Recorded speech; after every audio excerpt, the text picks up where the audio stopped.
Hi guys, time for chapter 5. It's called Hang On.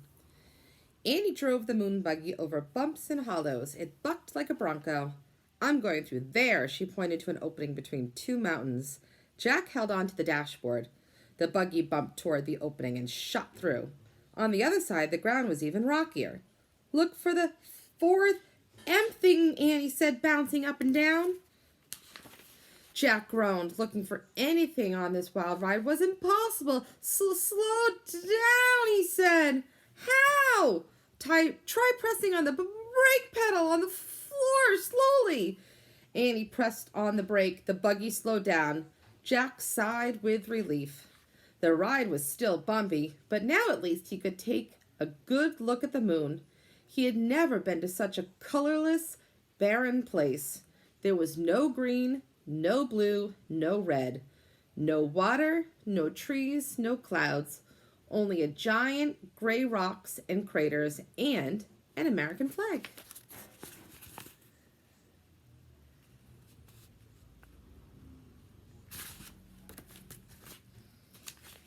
Oh man, said Jack. That's from the first astronauts who landed on the moon. And look, a telescope, said Annie.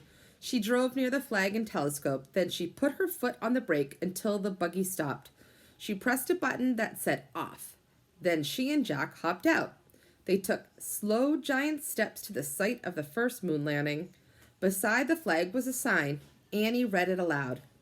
Here, men from the planet Earth first set foot upon the moon, July 1969. We came in peace for all mankind. That's a good message, said Jack. He handed the moon back to Annie. Then he took out his notebook and pencil to copy the sign. Let's leave our own message, said Annie. What should we say, said Jack. The same thing, said Annie, but say we are the first kids. Jack turned to a new page of his notebook. In big letters he wrote their message. Now we have to sign it, Annie said. Jack signed his name. Then he passed the notebook and pencil to Annie.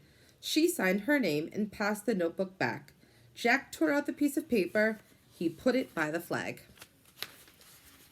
Today, the first kids from the planet Earth came to the moon. We came in peace for all children. Jack and Annie.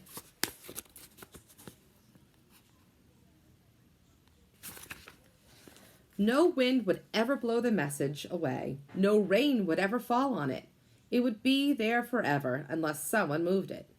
Thinking of forever made Jack feel dizzy. He shook his head to clear his thoughts. Then he remembered the time. Had 2 hours passed yet?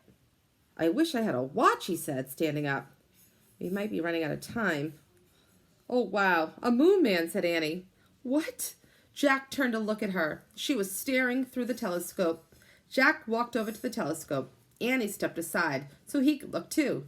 Jack gasped. In the distance, something was flying above the ground. It looked like a giant man in a spacesuit. Chapter 6, High Jump. Who is that? Said Jack. I don't know, said Annie. But we'll soon find out. She started waving. No, said Jack. He grabbed her arm. Let's go back to the base before he gets here. Why? Said Annie.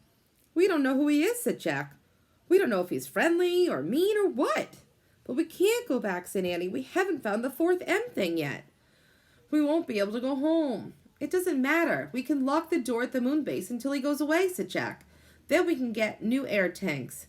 Jack hurried to the moon buggy. Come on! He jumped into the driver's seat.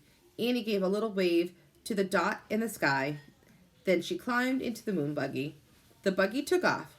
Careful, said Annie. They bumped over the rocks as Jack turned the buggy around. Then they zoomed towards the pass. Jack steered around craters and rocks. More than once the buggy nearly tipped over. Whoa, slow down, said Annie. They were almost at the mountain pass. Suddenly a cloud of dust flew up in front. The ground trembled. Watch it, cried Annie. Jack couldn't see a thing. He stepped on the brake. The buggy jerked to a stop. The dust settled. A giant rock had fallen into the narrow pass.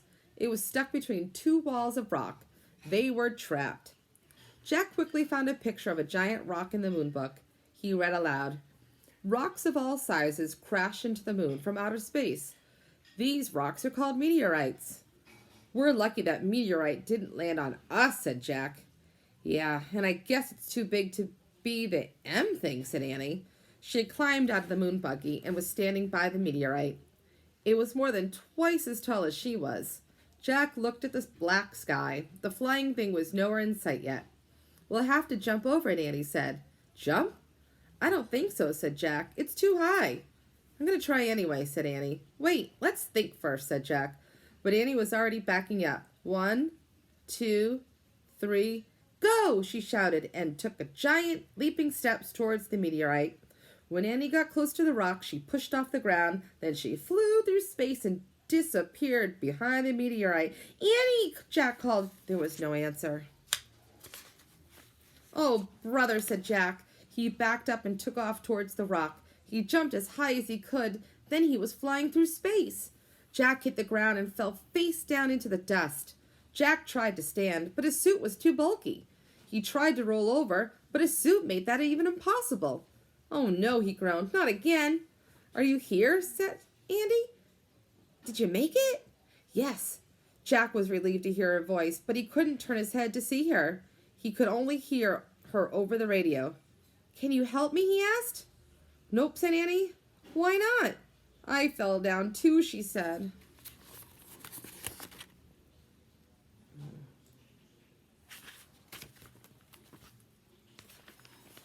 Oh, brother, Jack sighed. Now we are really in trouble. He tried to stand again and failed. Can you see anything? He asked. Just the sky, said Annie. Wow, is it weird? I'm worried about our air tank, said Jack. I feel like it's been 2 hours. Jack, said Annie. And what about that moon man, said Jack. Where did he go? Jack, whispered Annie. What? He's here, she said. The moon man is here. What? He's standing above me. Dun, dun, dun. We'll be back for chapter 7.